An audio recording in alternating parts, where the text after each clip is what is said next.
Well, it is a time to remember those fallen, Brooke, and I'm glad you mentioned that because as we reflect 20 years later, you can see these flags being placed here in Corona, and each one has a name of one of the nearly 3,000 who fell that tragic day. And let me bring in Bobby here, Spiegel, from the Corona Chamber of Commerce, who could tell us a little bit more about this event, because you're starting to place the flags right now to commemorate this somber day, and we're here with the Vice Mayor as well. Just briefly tell us what you're planning, how to really remember those lives lost. Absolutely. So 20 years ago, of course, we had the most horrific terrorist attack here on our land, and we made a pledge to never forget.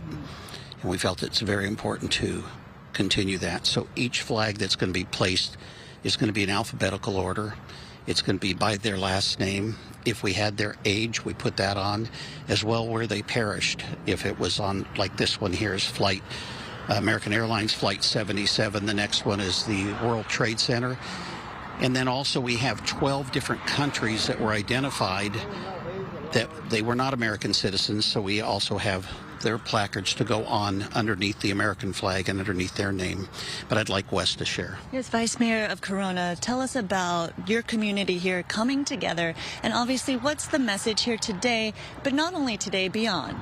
It's Patriots Day, and one of the things that we want to do is we want to remember not only all the people that perished here, but how the connection is to Corona. And we had 2 Coronans that passed away as well. They were on Flight 77 that crashed from the Pentagon, Admiral Wilson and his wife, Darlene.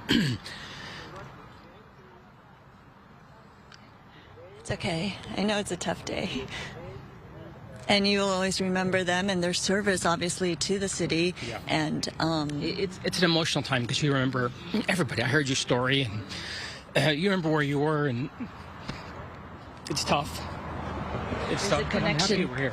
So our focus is to honor and to remember those that perished, not so much how, but their lives, and to continue the tradition and to teach our children how important it is.